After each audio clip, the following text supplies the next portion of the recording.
All right, welcome back to another edition of the After Movie Special. I'm your host, Orlando Wilson, and I just got back from watching Ghostbusters. Yeah, I dressed up for this one. You know what? As you may know, there was a lot of controversy surrounding this Ghostbusters. Ghostbusters, of course, the first one came out in 1984. Classic movie.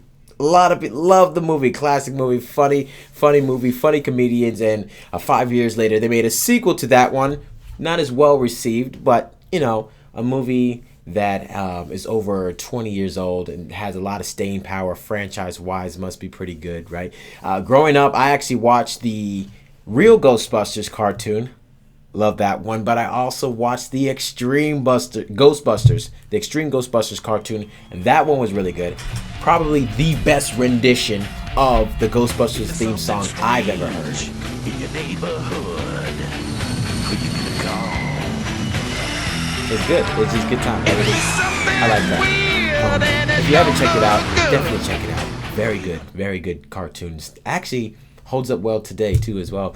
But yeah, so with this new Ghostbusters coming out, when they did announce another one was coming out, everyone was excited. I was excited, I must say. I really was. I really wanted to see another Ghostbusters movie.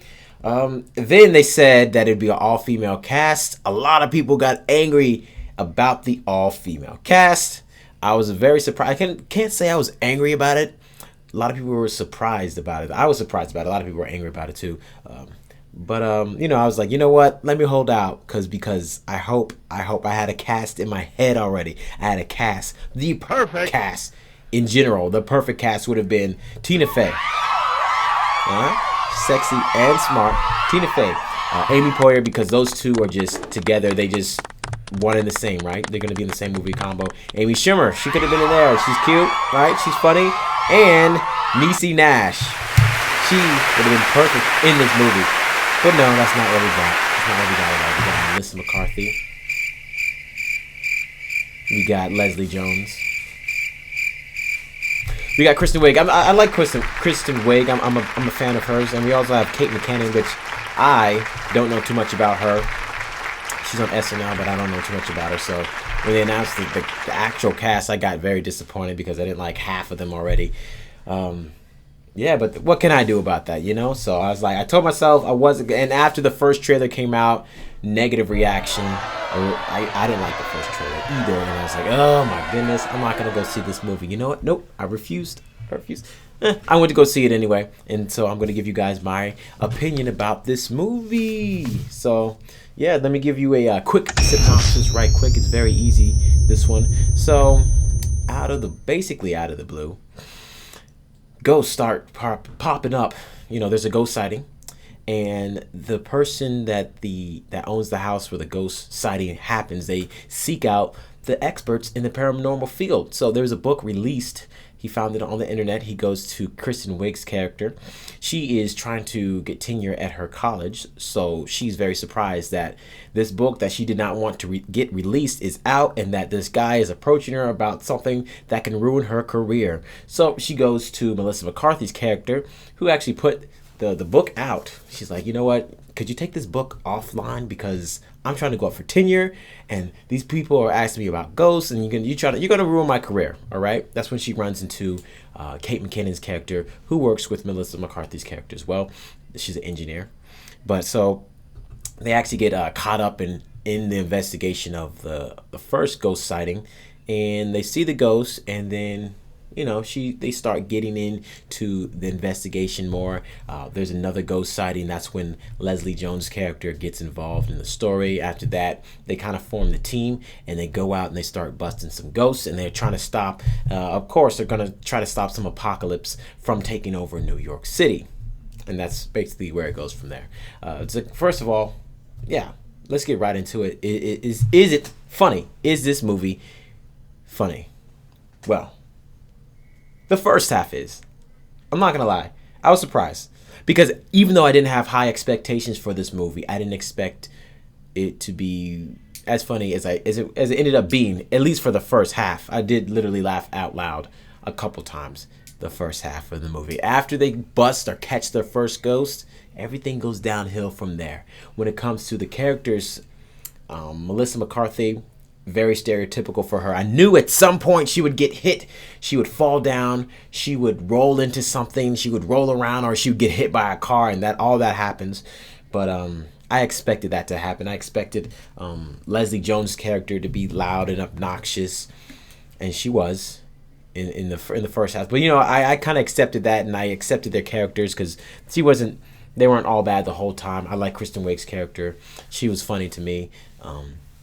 Kate McKinnon's character is quirky and wacky, and I didn't mind. Some reviewers did not like her at all, but I liked her character. I like Melissa McCarthy's character. The people that I actually liked before going into this movie were one of my favorite characters when it comes to Ghostbusters, and the other two that I thought just kind of do the same thing over and over, even though Kristen Wiig does the same thing too, but I like her, so it's okay. But yeah, they weren't as bad as I thought they'd be either going into this movie. But the character that I really enjoyed the whole time was Chris Hemsworth's character.